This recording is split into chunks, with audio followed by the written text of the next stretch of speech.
this effort continues on. I think, I was there in 81. I'll probably have another 15 years to retire. I'm sure I'm going to be going to this region until then. So there's a lot of work and a lot of issues that need to be addressed. But it's a fascinating region, and if you have a chance to go anywhere in this area, it's just the richness of the culture is unbelievable. You have the African cultures here, and Serengeti, the national parks, amazing places in terms of the wildlife and the tribes that live there and the people that live there. And then you change and you get into the Arab world and the Sahara and the antiquity of the pharaohs and the pyramids and the like. So it's a fascinating thing. There's one cruise that you can take from the High Aswan Dam, which is the Aswan, all the way down to Cairo. But and on the way, you can start to see all the different sites that they have there, and it's also something that's very nice to do. Yeah, let's keep that. Let's keep this. And so that's what I was telling you, that we have models that actually look very carefully at every reach of the river, try to understand how it works, and of course we have observations and we try to calibrate the model so that we can represent the way the river works. We have to do that in order to be able to manage it well.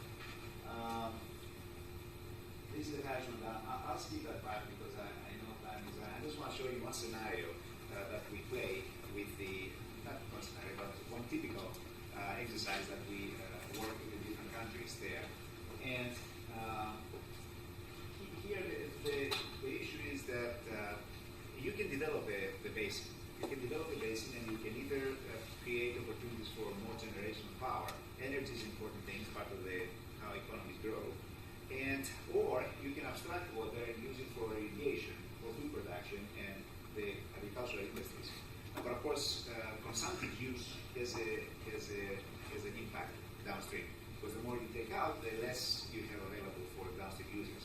So these scenarios, and we do that at least once a year or so, and we get together with other countries, and they send representatives, 3-4 of them, to these workshops that we do, and we all sit down together and figure out and define scenarios that they would like to assess, and then we run the models and see what they need. So let me show you one of those so that you understand the politics and the type of politics it is. So let's see. This is a scenario of development, and you can either assume that you can implement certain structures and invest, that is, to be able to develop the regulation infrastructure that is needed in certain parts of the river or not. And so this is development, in this case, scenario 2 and 4 in Ethiopia, and that has to do with the building of these reservoirs that can produce power, but also can store and regulate water. And remember I told you Ethiopia is good for that because it is very steep terrain, canyons, you can dam the river and then you can create storage behind it and then be able to regulate the flow. Here in the southern part, which is the White Nile, I didn't mention that to you, but there is in the Sud area, in that swampy area that the water is lost, I mentioned, there was a canal that's been proposed to bypass the swamps and actually go from almost at the place where the water leaves Lake Albert to Malakal, which is at the headwaters of the White Nile. And so, by doing so, and depending on the capacity of this canal, this would be a 300-kilometer canal going through the swamp area. By doing so, you can avoid some of the losses of evaporation. But of course, you're going to have to impact the wildlife and the nomadic people who live there. So our idea is that you could probably do both, and depending what they want, and depending, because Lake Victoria is significant storage, we can develop methodology and an adaptive management scheme that actually can do both, can save water, at the same time make the swamps work in the way that they naturally do, and only use some of the water at very high floods that are destructive anyway for the people who live around that region. There are solutions like this that people have to be convinced about, and so that's the kind of thing we have to look into. So here, for example, in this particular scenario, we said, let us see what happens if we build reservoirs in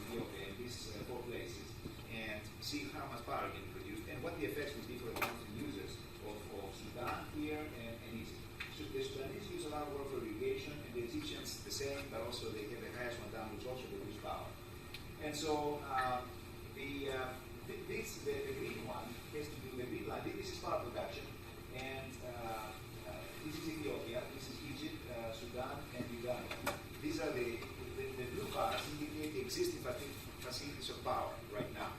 And the green bars indicate what will happen if we were to build those reservoirs I mentioned and run again the simulation with the same historical flows.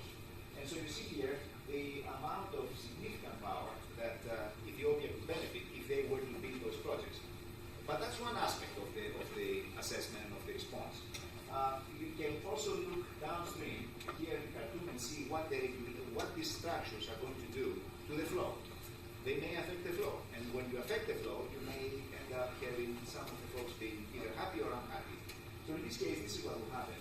The red line is with Ethiopian development. This is the frequency curve, and this is the natural frequency curve of Khartoum. And what you see here is that if you actually shift the flow, the existence of storage that produces power and is pure actually modifies the flow in the river too. So if the Ethiopians operate from the point of view of maximizing the power for their own land, not considering anybody else, they still do something good for the downstream people with respect to flows. Because what they do is that they reduce the high flows, the high floods, and there is occasions where Khartoum actually floods there at the junction and causes damage, property damage, and also life loss. And instead of 600, whatever that is, millimeters per day, the peak flows actually can become half. And the other good thing about this transformation is that whereas I mentioned to you the Blue Nile actually flows for basically 3-4 months a year, and then the rest of the year, half the time is actually dry, pretty much. Well, this regulation that we mentioned actually shifts the flow into the dry season too. So you get flows that actually happen during the dry months of the year, and that's an important thing because you have water available for irrigation for the downstream users. So to make a long story short, it turns out that there is a benefit to the Sudanese in terms of irrigation, and there is also a benefit to the Egyptians in terms of keeping the reservoir higher, the Nile dam higher, and producing therefore more power. So that's what we do. There's many other variations of scenarios like this, but because you can think instead of 5 reservoirs, you can be 2, and 2 there and a couple in Uganda. What does that mean? How do we manage the whole system together?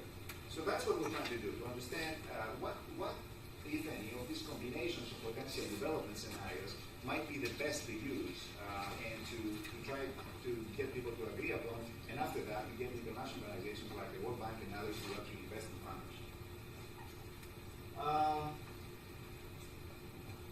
Let me see. Let me skip all that. That's the last thing I'd like to tell you is that we've done an extensive assessment of climate change for the whole river. It's an extensive area, by the way, right? It's 10% of the African continent, so there's a lot of land there that we have to try to understand how to compose and everything else. But we have gone through those steps that I mentioned to you, the climate, hydrology, all the resources, and trying to see what it means, what climate change might imply for these countries, because they're so preoccupied about the increase of the demand.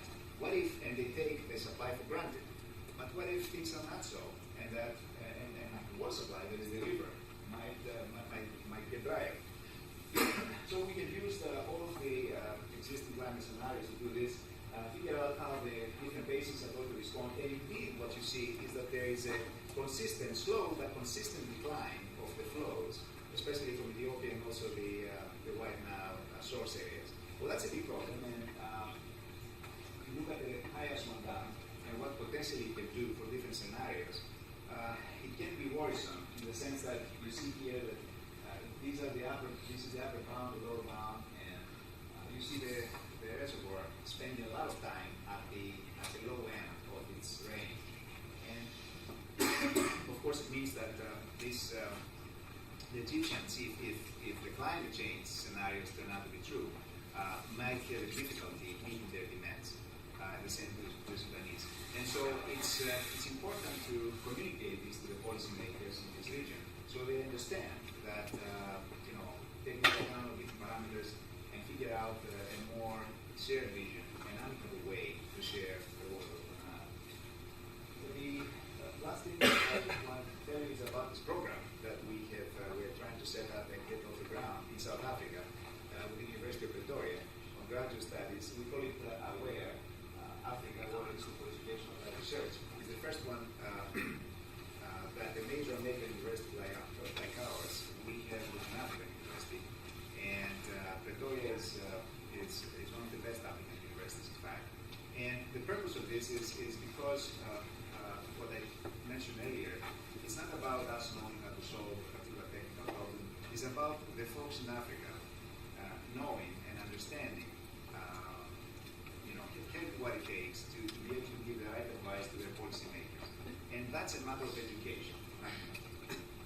And so this program is going to be open for African students, but also American students and the rest of the world. The students there will get 2 degrees, one from us and one from Pretoria. And that's the bonus. The international experience is going to be wonderful, I think, for the people that will go there. And so if you have an interest, let us know, because potentially that will come online when some of you might go into graduate programs. That's all I need to say, and I'd like to thank you for paying attention, and I hope to see you again in these meetings in the future.